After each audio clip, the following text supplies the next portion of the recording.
We're at Aquedo in Abidjan and a new day's work is about to begin.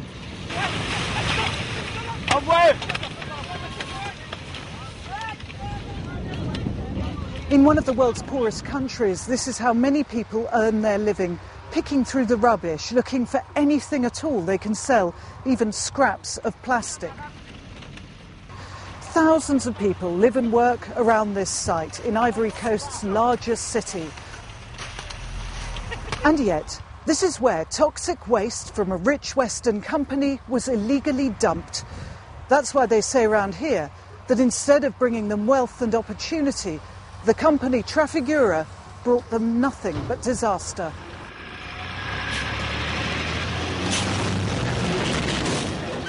We can now reveal just what was really dumped here. The company has always claimed the waste was harmless.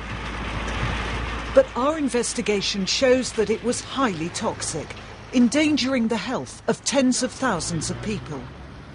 Trafigura could have safely disposed of the waste in Europe. Instead, they shipped it to Africa. I'm just round the corner from the Aquedo tip and I've come to meet Jean-François Quadio. Apparently, he's lost both his babies because of the toxic waste. His wife Fidel had been 8 months pregnant with their first child when a wave of noxious fumes engulfed their home. Doctors say this caused her to give birth prematurely. The boy, Jean-Claude, died within a day.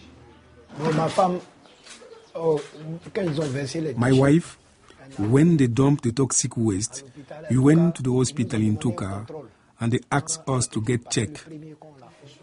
Their second child, Amma Grace, was born a year later. She too fell ill and was taken to hospital. The team put a needle in her spine and they drew out some bone marrow to analyze it. Then they said that she was suffering from acute glycemia caused by the toxic waste. Amma Grace died last December. These medical reports say there is a strong presumption that her death was also caused by exposure to the toxic waste. The couple fear they may never become parents. The waste that's blighted Ivory Coast's commercial capital belonged to the giant mineral trading company Trafigura. It was shipped to West Africa against international regulations that aim to spare developing countries from Western waste. A tanker chartered by Trafigura docked here at Abidjan. On board were several hundred tons of the foul-smelling waste. It was collected in darkness by a convoy of trucks and then tipped all around the city. As the powerful stench brought people out into the streets, the drivers were forced to look beyond Abidjan. Some of the toxic waste was dumped here, right by the village of Djibi. It got into the water supply, killing all the fish that fed the villagers. Every last person here, 2,000 of them, fell ill. 3 died, and they blame it all on Trafigura's waste. The head of the village, Esse Motto, showed me what's left of the fish farm. It's had to be abandoned and remains contaminated. We started to smell something unusual, a strong odor like a gas leak, and it was very difficult to breathe. And so when all this happened, people started getting sick. And then there were women who miscarried, and that was very painful. But still, the worst was that 3 people, 2 adults and a girl, were killed by toxic waste. That was very hard. Everybody was sick. The district of Dokwi is home to 10,000 people and their doctor, Jean-Louis Louya. The community, the neighbors, saw tankers here and people dumped the toxic waste here in this lake. There were people coughing everywhere. People came for consultations and they all had the same symptoms. the same problems affecting the ear, nose and throat area, and we realized something must have happened. As Abidjan sickened, the scandal forced the collapse of the government. But the investigation pointed the finger at Trafigura. Trafigura is a company that puts the multi into multinational. It has bases throughout the world, including London, Amsterdam and New York. Its turnover, last year $70 billion, dwarfs the entire GDP of the Ivory Coast. So why did its waste end up here? A country that in 2006 was struggling to recover from a civil war. 3,000 miles away in Amsterdam, Greenpeace have been tracking Trafigura's operations. Okay. Marietta Hayono says the problem began when Trafigura bought some low-grade oil, known as coca naphtha. They tried to clean it up on the cheap to maximise profits. They picked up the coca naphtha from Texas. Yeah. They brought it all over to Lasquira, Tunisia. They were kicked out of the country, so they decided to bring it onto a ship, the Probo Koala, just outside Gibraltar.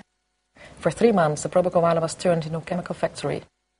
They used the Probo Koala as a rough and ready refinery off the coast of Gibraltar. The problem was that the oil had too much sulphur in it, so Trafigura tried to remove it using a very unsophisticated method. They poured tons of caustic soda and a catalyst into the crude oil. About half of the sulphur settled out at the bottom. They could now sell the oil, but they were left with a toxic sulphurous sludge in the tanks. After 3 months, they sailed up to Amsterdam to discharge the slops, the toxic waste. With her hold full of a thick sulphurous tar, the Probo Koala came here to Amsterdam. And this is where the story should have ended. They told the Dutch authorities that what they had on board was ordinary ship slops, a standard wash water that can be safely got rid of for a few €1,000. But when it was pumped on shore, the appalling fumes triggered an emergency. The Dutch took a closer look and discovered there was nothing ordinary about it. They told Trafigura the waste would cost €500,000 to treat. At this point, the company decided to find a cheaper option. The waste was pumped back on board and Probo Koala set a new course, one that would lead to West Africa. Now Trafigura is being prosecuted in Amsterdam. The charges against Trafigura, as well as the captain, are falsification of papers. They deliberately had work silent on the toxic nature of the waste into the slop tanks. And the other charge is illegal import and export of toxic waste from one country to another country, as well illegal export from toxic waste from Europe to an African country, Côte d'Ivoire. A smaller company might by now be drowning in scandal, but Trafigura has always robustly defended itself. The vessel, as I said, was on a normal commercial voyage, and the slops it was carrying were absolutely not dangerous. Mr. de Turckheim, I think I'm making myself quite clear. Why did you choose to send it to the Ivory Coast? We did not send the vessel to Ivory Coast. The vessel was on a normal commercial voyage. In fact, there was nothing normal about the voyage to Abidjan. Trafigura hired a newly formed company called Tommy. It had no licence and no facilities to handle toxic waste, but it was cheap. Instead of paying €500,000 to have the waste safely disposed of in Amsterdam, Trafigura paid Tommy around €15,000. Tommy's trucks came first to Aquedo, the city's biggest tip. After dropping off several lorry loads, the smell caused panic and they were turned away. In all, they used 18 different sites, including drains, ditches and waterways. Trafigura maintained that the waste was not toxic.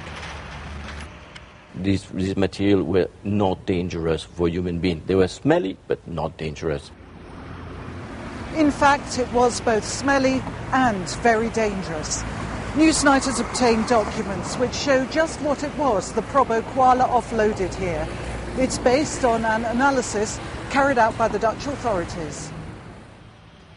We've seen the analysis which indicates what was dumped on the streets of Abidjan. The waste included 40 tonnes of corrosive caustic soda and chemicals which can kill on contact. There were 25 tonnes of sulphur, including 2 tonnes of hydrogen sulfide, which is lethal in high concentrations. And 12 tonnes were mercaptans, the most powerful smelling substance in the world. And what I'm going to show you is this map. Yeah. John Hoskins, a fellow of the Royal Society of Chemistry, says this toxic cocktail would trigger mass sickness in any city. Well, if we take a big city, Manchester or London, let's say Trafalgar Square in London, the centre of London, you would have people being sick without any choice for several miles around. And that would involve, of course, in London, millions of people. And I think the effects will probably reach out right to the M25 ring. It's that powerful? It's that powerful. It's that powerful a smell. It's the most odorous material that has ever been produced. With its equatorial climate, every downpour saw new chemical reactions. John Hoskins says this would account for further releases of deadly hydrogen sulfide gas and other toxins. Those that were more severely poisoned, it's not very hard to imagine that if a pregnant woman is poisoned, that her body reacts by aborting the fetus. Over a long period, there will be long-term effects because these things are chronically damaging, and once you've damaged maybe your lungs or your liver or your kidneys, that damage will not recover. Many in Ivory Coast get by on about £1 a day. For the owner of the company, Tommy, which dumped the waste, a few €1,000 must have seemed like riches. But Salomon Agborogbu is now serving a 20-year prison sentence, while no one from Trafigura has ever been prosecuted in Ivory Coast. The official investigation was dropped at about the time the company paid the government $200 million. Trafigura has always denied any responsibility for what happened here. Far from being the price of a guilty conscience, it says the money it paid the Ivorian government was a sign of its corporate social responsibility. But 30,000 Ivorians are now suing Trafigura in the biggest class action brought before London's High Court. Before the case has begun, serious allegations have been made of a dirty tricks operation. The lawyers acting for the claimants, Lee Day, say attempts were made in Abidjan to persuade key witnesses to change their statements, including offers of money. One witness, Bu Unja, says he was also offered the chance to travel for the first time. He'd never been on a plane before, he didn't even have a passport. And then one day he did, and was whisked off on an all-expenses-paid holiday to Morocco. They brought him to a place that's seen its share of intrigue, Casablanca. And of all the luxury resort hotels in all the towns in the world, Mr. Unja walked into the Sheraton, where he was to discover there's no such thing as a free holiday. Mr. Unja says he met 2 lawyers from the London firm Macfarlane's who were acting for Trafigura. He says they questioned him about his evidence. Macfarlane's have told us tonight that they had valid and exceptional legal reasons for agreeing to meet Mr. Unja because of evidence that fraudulent and exaggerated claims were being made against Trafigura. Macfarlane's paid for Mr. Unja's travel and expenses, but say they neither made nor offered any other payment or inducement. Back in the village of Djibi, events in London appear remote. They're still dealing with Trafigura's waste. It's been bagged up and stacked on the edge of the village, but it hasn't been taken away. They came, they dump it, and never mind those who are there. If they died, too bad for them. If they live, great. That is just incredible. This disbelief is still widely felt in Abidjan, nearly 3 years after they were poisoned by waste from the West. It could have been dealt with safely in Europe, but it wasn't, and some of the world's poorest people are living with the consequences. Well, tonight Trafigura issued a statement saying they weren't responsible for the dumping of the waste from the Probo koala, and that in any case it wasn't toxic and that it couldn't have caused deaths and widespread injury in Abidjan. The full statement's on our website.